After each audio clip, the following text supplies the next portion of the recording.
Good morning friend, PS classes में आप सभी का वेलकम है। सुबह सुबह की शिक्षा जगत की खबरें लेकर के मैं प्रेजेंट हो गया हूं। आइए बात करते हैं कि आज के समाचार पत्रों में क्या खबर चाहिए। जैसा कि स्क्रीन पर आप देख पा रहे होंगे, शिक्षक भर्ती परीक्षा का पेपर आउट, प्रधानाचार्य गिरफ्तार।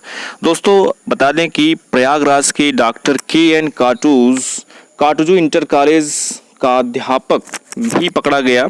वाइस प्रिंसिपल, नामजद प्रधानाचार्य की बेटा और साल्वर को भी आरोपी बनाया गया है। बता दें दोस्तों कि आप देख सकते हैं शिक्षक भर्ती परीक्षा का पेपर आउट और प्रधानाचार्य गिरफ्तार। देख सकते हैं कि वित्तीय सहायता प्राप्त जूनियर हाई स्कूल सहायक अध्यापक प्रधानाध्यापक चयन परीक्षा का पेपर आउट कराने में doctor K. N.. Katju inter college के प्रधानाचार्य रामनयन द्विवेदी को गिरफ्तार कर लिया गया है। उनके साथ कॉलेज के अध्यापक अशोक तिवारी को भी पकड़ा गया है, जबकि वाइस प्रिंसिपल आकाश खरे समेत 4 लोगों को इसी मामले में नामजद किया गया है। उनकी तलाश की जा रही है। प्रधानाचार्य ने अपनी बेटी को नकल कराने के लिए व्हाट्सएप से पेपर आउट किया था। रविवार को शिक्षक चयन परीक्षा में पेपर आउट होने की आशंका को देखते हुए एसटीएफ को लगाया गया था। सर्विलांस ने पता चला कि डॉक्टर के.एन. काटजू के प्रधानाचार्य रामनयन द्विवेदी ने अपने व्हाट्सएप से पेपर आउट कराया।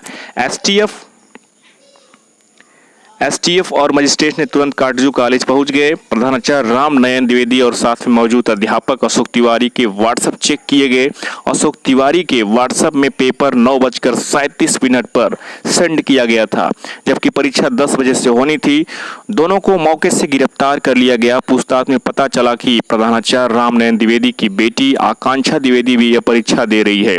उसका centre Bharat scout guide inter college में था। रामनयन ने व्हाट्सएप के जरिए अपनी बेटी के लिए पेपर आउट किया था। उनके कहने पर ही अध्यापक अशोक तिवारी ने व्हाट्सएप से कॉलेज के वाइस प्रिंसिपल आकाश खरे तथा प्रिंसिपल के बेटे अनुग्रह द्विवेदी को पेपर भेजा था। आकाश और अनुग्रह ने साल्वर वीरेंद्र कुमार से पेपर सॉल्व कराया था। एसटीएफ के डिप्टी एससी नवेंदु सिंह ने बताया कि इस बात की जांच की जा रही है कि आकांक्षा द्विवेदी तक सॉल्व पेपर पहुंचा कि नहीं। फिलहाल इस मामले में वाइस प्रिंसिपल आकाश खरे, प्रिंसिपल के बेटे अनुग्रह द्विवेदी, बेटी आकांक्षा और साल्वर वीरेंद्र कुमार को भी नामजद कर उनकी तलाश की जा रही है। दोस्तों आज के समाचार पत्रों में ये भी खबर छाई है। आप देख सकते हैं कि प्रधानाचार्य ने खुद खींची थी पेपर की फोटो। दोस्तों आप देख सकते हैं कि आज के समाचार पत्रों में ये भी खबर छाई है कि सामान्य अध्ययन ने उलझाया, चुने विषयों ने सुलझाया। दोस्तों सहायक अध्यापक प्रधानाध्यापक भर्ती परीक्षा में संतुलित रहा पेपर। लिखित परीक्षा और एकेडमिक मेरिट के आधार पर जारी होगा परिणाम। आइए दोस्तों बात करते हैं जूनियर हाई स्कूल में प्रधानाध्यापक के 390 पदों पर भर्ती के लिए रविवार को आयोजित परीक्षा में सामान्य अध्ययन के सवालों ने अभ्यर्थियों को थोड़ा उलझाया। हालांकि परीक्षा में नेगेटिव मार्किंग नहीं थी और परीक्षार्थियों को अपने विषय के सवाल आसान लगे, सो पेपर में संतुलन बना रहा। ऐसे में लिखित परीक्षा की मेरिट का अब सामान्य अध्ययन के सवालों से निर्धारित होगी। परीक्षा का अंतिम चयन परिणाम लिखित परीक्षा और एकेडमिक मेरिट के आधार पर जारी किया जाएगा। परीक्षा का परिणाम 12 नवंबर को प्रस्तावित है। जूनियर हाई स्कूल प्रधानाध्यापक सहायक अध्यापक चयन परीक्षा 2021 प्रदेश के 667 केंद्रों पर 2 पालियों में सुबह 10 से दोपहर 12 बजे और अपराह 2 से 3 बजे तक आयोजित की गई। पहली पाली में सहायक अध्यापक और प्रधानाध्यापक पद के लिए प्रथम पेपर और दूसरी पाली में केवल प्रधानाध्यापक पद के लिए द्वितीय पेपर की परीक्षा थी। बता दोस्तों कि प्रथम पाली के पेपर सामान्य अध्ययन के 50 सवाल और विषय के 100 सवाल यानी कुल 150 सवाल पूछे गए। अभ्यर्थियों को संस्कृत, हिंदी, अंग्रेजी, सोशल साइंस और विज्ञान गणित में कोई एक विषय चुनना था। सामान्य अध्ययन के सवाल कॉमन थे। परीक्षा में शामिल अभ्यर्थी राजेश कुमार, उत्तम भारती, कृपा शंकर, सुगन और सरोज और दिलीप कुमार पाल ने बताया कि अभ्यर्थियों ने अपने विषय की तैयारी ठीक से की थी, लेकिन सामान्य अध्ययन के सवाल कुछ कठिन थे। हालांकि इनमें से कई सवाल पिछले दिनों हुए एसएससी और आरआरबी की परीक्षा में भी पूछे गए थे। विज्ञान गणित में गणित के कुछ सवालों ने थोड़ा उलझाया। वहीं सामाजिक विज्ञान का पेपर औसत रहा, जबकि इतिहास के प्रश्न स्तरीय थे। हिंदी विषय का पेपर सरल था। अभ्यर्थियों का कहना है कि विषयों की सवाल हल करने में ज़्यादा दिक्कत नहीं हुई। ऐसे में मेरिट अब सामान्य अध्ययन से ही तय होगी। बता दें दोस्तों कि 80% रही उपस्थिति की अगर हम बात करें तो अभ्यर्थियों की उपस्थिति 80% रही। दोनों पालियों की परीक्षा के लिए लगभग 3,57,474 अभ्यर्थी पंजीकृत थे, जिनमें से 2,87,365 अभ्यर्थियों ने अपनी उपस्थिति दर्ज कराई। सचिव नियामक परीक्षा प्राधिकारी संजय कुमार उपाध्याय के अनुसार परीक्षा में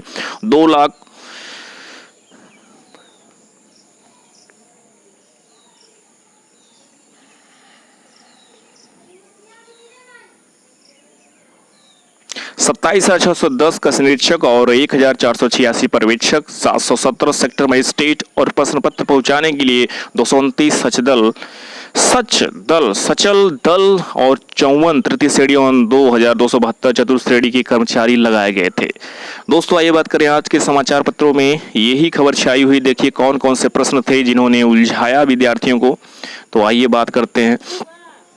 आप देख सकते हैं आगरा में अभ्यर्थी के स्थान पर परीक्षा देता सॉल्वर पकड़ा गया। दोस्तों यहां पर भी आप देख सकते हैं परीक्षा में पूछे गए सवाल, अध्ययन के कुछ सवाल जनगणना 2011 के अनुसार भारत में साक्षरता दर है विकल्प 65.55%, 77.25% और 69.32% और 70.04%। सवाल उत्तर प्रदेश बजट 2021-22 के अंतर्गत मुख्यमंत्री समग्र संपदा विकास योजना के लिए कितना आवंटन दिया गया। तो दोस्तों यहाँ पर विकल्प आपका है 2,000 करोड़, 5,000 करोड़, 5,000 करोड़ या 1,000 करोड़। सवाल अकबर ने किस वर्ष पहली बार जजिया कर को समाप्त किया था। 1565, 1566, 1567, 1564। सवाल 1938 में भारतीय राष्ट्रीय कांग्रेस के अध्यक्ष कौन निर्वाचित हुए थे। विकल्प जेबी कृपलानी, पट्टाभी सितार मैया, सुभाष चंद्र बोस, अब्दुल कलाम आजाद। सवाल अधोलिखित में से किस वर्ष सुरेंद्र नाथ बनर्जी को सिविल सर्विस से हटाया गया। 1867, 1874, 1878, 1870। सवाल ब्राह्मी लिपि का उद्वाचन किया था। विकल्प अलेक्जेंडर कर्निघम, James Prinsep, Charles Masson, SR Rao. सवाल निम्न से कौन सी नदी डेल्टा नहीं बनाती। विकल्प कावेरी, महानदी, नर्मदा, कृष्णा। सवाल भारतीय संविधान की 11 सूची में कितने विषय हैं। विकल्प 25, 29, 20, 27। सवाल भोज्य एवं भक्षक के रूप में विभिन्न प्रजातियों का अनुक्रमित संबंध कहलाता है। विकल्प नीच यूट्रोफिकेशंस, प्राणी चक्र, भोजन श्रृंखला। सवाल समुद्र तल पर रहने वाले जंतुओं को कहते हैं। विकल्प लोटिक, बेथिक, पीलेजिक या लैटिंग। डियर फ्रेंड अगर हम बात करें तो आप देख सकते हैं कि गणित के प्रश्नों में उलझे अभ्यर्थी। तो गणित का प्रश्न जो था, जो साइंस का था, बताया जा रहा है अभ्यर्थियों द्वारा कि काफ़ी कठिन था। तो डियर फ्रेंड आप देख सकते हैं आज के समाचार पत्रों में ये भी खबर छाई है ITI में प्रवेश 19 से ऑनलाइन आवेदन। ITI में प्रवेश के तीसरे चरण का परिणाम आने के बाद अब रिक्त सीटों पर सीधे दाखिले होंगे। इसके लिए 19 अक्टूबर से ऑनलाइन आवेदन प्रक्रिया शुरू होगी। पहले आवेदन के बावजूद प्रवेश से वंचित अभ्यर्थी राज्य व्यवसाय परिषद की वेबसाइट पर विवरण अपडेट कर सकेंगे। राजकीय औद्योगिक प्रशिक्षण संस्थानों में प्रवेश क्षमता के मुकाबले 2 गुना अभ्यर्थियों ने आवेदन किया था, बावजूद इसके अभी सीटें खाली हैं। डियर फ्रेंड आज के समाचार पत्रों में ये भी खबर छाई है, आप देख सकते हैं स्क्रीन पर। UPCET जारी होगा संशोधित सीट आवंटन। आज से काउंसलिंग। प्रदेश के इंजीनियरिंग, फार्मेसी व मैनेजमेंट संस्थानों में प्रवेश के लिए 9 दिन पूर्व स्थगित UPCET प्रवेश काउंसलिंग सोमवार से फिर शुरू होगी। अभ्यर्थी 20 अक्टूबर तक अपना सीट कंफर्मेशन, फ्रीज, फ्लोट व विड्रॉ कर सकेंगे। यह निर्णय रविवार को AKTU की केंद्रीय प्रवेश समिति की बैठक में लिया गया। साथ ही संशोधित सीट आवंटन UPCET की वेबसाइट पर अपलोड करने का फैसला किया गया है। विश्वविद्यालय के कुलपति प्रोफेसर विनीत कुमार कंसल की अध्यक्षता में NTA और NIC अधिकारियों के साथ हुई वर्चुअल बैठक के बाद रैंक में हुए बदलाव की जानकारी दी गई। बताया गया कि नए सीट अलॉटमेंट के अनुसार 178 विद्यार्थी प्रभावित रहे। इनका सीट अलॉटमेंट इस बार भी जारी होगा। इसमें से यदि किसी विद्यार्थी ने सीट कंफर्म कर प्रवेश ले लिया तो उन्हें दोबारा सीट कंफर्मेशन का विकल्प मिलेगा। अगर वे चाहेंगे तो फीस समायोजित भी किया जाएगा। प्रवेश समझक प्रोफेसर अरुण तिवारी ने बताया कि पहले चरण में यूजी में लगभग 20,000 सीट आवंटन किए गए थे। इनमें से 178 अभ्यर्थियों की सीट आवंटन में बदलाव होगा।